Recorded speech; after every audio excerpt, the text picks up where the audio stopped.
Hey tout le monde! Alors aujourd'hui je vous retrouve dans cette nouvelle vidéo pour une night routine cocooning du dimanche soir. Tout d'abord je commence par me laver le visage avec mon nettoyant CeraVe, c'est le tout nouveau CeraVe anti-imperfection. Une fois mon visage nettoyé et séché, je viens appliquer le masque de la marque Akane, c'est le masque mielé anti-tiraillement au miel bio et à l'huile d'abricot bio. Il est pour les peaux sèches et nourrit intensément parce que c'est vrai qu'avec le froid j'ai la peau qui a vachement séché et je pèle même à certains endroits, donc il est temps de nourrir tout ça. Il est transparent, un peu orangé. Et son seul bémol, c'est que sa texture est collante, donc c'est pas très pratique, faut bien tirer ses cheveux en arrière, donc pour ma part j'avais déjà fait 2 tresses. Et par contre, il sent vraiment super bon et à chaque fois, dès que j'en ai un petit peu sur les lèvres ou quoi, j'ai vraiment envie de le manger ce masque, je sens trop bon. Je vais le laisser poser 5 à 10 minutes et pendant ce temps-là, j'aime bien regarder des vidéos YouTube et ça fait quelques temps maintenant que j'aime beaucoup les vidéos de True Crime et notamment les vidéos de Victoria Charlton, c'est grâce à elle que j'ai commencé à regarder les vidéos de ce style-là. Elle poste souvent le dimanche, donc soit tous les dimanches, soit un dimanche sur 2. Donc là c'est mon petit rituel du dimanche soir, je vais regarder la nouvelle vidéo. Une fois mon masque pour le visage retiré, ma peau est vraiment toute douce. Et maintenant je vais venir détacher mes cheveux. Donc j'ai fait un bain d'huile dans mes cheveux, j'ai appliqué de l'huile d'avocat sur les pointes et sur les racines de l'huile d'amande douce mélangée avec de l'huile de ricin.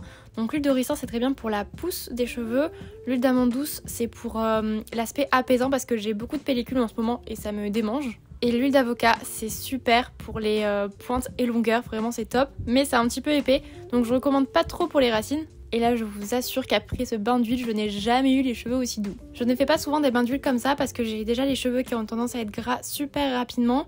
Donc il faut vraiment que je les lave 2 fois pour enlever toute l'huile. Et à l'eau bien chaude, sinon ça ne part pas. Et vous êtes sûr que le lendemain, il faut que je les relève. Donc tout d'abord, je commence par rincer le bain d'huile pour enlever un maximum de bain d'huile d'abord avant de les laver. Et là je vais venir appliquer, vu que j'ai beaucoup de pellicules, un exfoliant pour les cheveux. Et c'est la deuxième fois que je le teste. Celui-ci je l'ai reçu dans une box.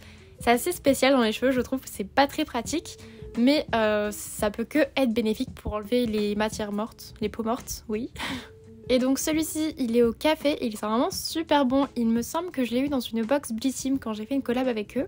C'est le même principe qu'un exfoliant pour le corps et la texture est à peu près pareille. Et ensuite, je vais venir laver mes cheveux 2 fois. Une fois sortie de la douche, je vais venir hydrater mon corps avec une huile sèche. C'est très important d'hydrater son corps, été comme hiver. Maintenant, place au démêlage des cheveux. Malgré que j'ai appliqué un bain d'huile pendant toute une journée, mes cheveux sont toujours autant emmêlés.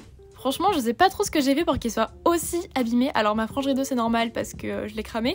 Mais le reste, je sais pas. Je ne comprends pas.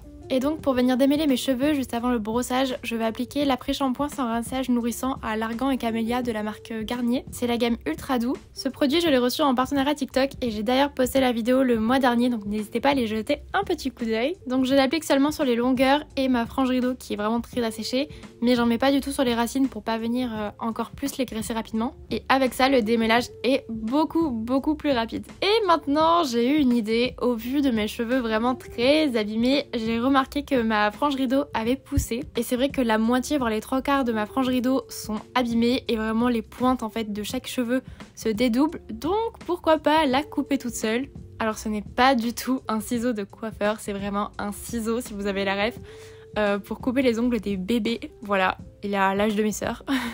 D'abord je viens peigner ma frange et ensuite je lui donne un petit coup de ciseau de chaque côté. Et à ce moment là je me suis rendu compte que ce n'était pas du tout symétrique, alors je vais rattraper ça. Et voilà les dégâts, donc toutes les pointes de cheveux dans l'évier. Alors j'ai vraiment coupé que les pointes, ça ne se remarque pas trop et c'était le but parce que j'ai seulement hâte que ma frange rideau pousse et de ne plus en avoir du tout. Habituellement tous les soirs je viens appliquer mon sérum au niacinamide des zinc de la marque The Ordinary, mais en ce moment je n'en ai plus.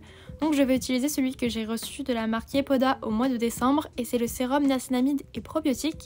Donc même principe, c'est en pipette. J'en applique un petit peu sur mon visage et je viens masser. Je ne le répéterai jamais assez, mais le niacinamide c'est vraiment mon meilleur allié contre les imperfections. Ensuite en sortant de la douche, j'aime bien me mettre un petit coup de brume parfumée. Et maintenant, let's go préparer un thé à la menthe. Donc je mets un petit peu de miel pour remplacer le sucre. Et si vous aimez le thé à la menthe, vraiment je vous conseille celui-ci, c'est le meilleur que j'ai pu tester. À part le thé marocain, mais ça j'en bois pas souvent. Mais alors celui-ci, il est tellement bon, vraiment j'adore. Alors qu'il y a des thés à la menthe que je peux pas, franchement ils sont pas très bons. Mais alors lui, j'adore. Et maintenant, let's go travailler, donc je ne vais pas travailler longtemps, mais un petit peu quand même. En ce moment, je suis en stage et j'occupe le poste de community manager et le lundi, je suis en télétravail. Donc je vais venir préparer ma to-do list de la semaine, donc pour moi sur mes réseaux, qu'est-ce que je dois préparer, qu'est-ce que je dois poster et surtout ma journée en télétravail, donc comment je vais l'organiser, qu'est-ce que je dois faire. Je revois un petit peu ce que j'ai fait la semaine dernière, ma to-do list de la semaine, et puis je classe un petit peu ça, comme ça demain matin je sais ce que j'ai à faire directement et j'attaque directement le travail. Et de faire ça le dimanche soir, ça me fait gagner un temps fou le lundi matin. Et maintenant je viens éteindre mon ordinateur, je vais me caler dans mon lit avec un livre et je vais lire un petit peu. Et cette vidéo touche à sa fin, si elle vous a plu, n'hésitez pas à laisser un like, pourquoi pas un petit commentaire aussi, ça fait toujours plaisir, à me rejoindre également sur mes réseaux sociaux, Instagram et TikTok. Et je vous dis à la semaine prochaine pour une nouvelle vidéo. Salut!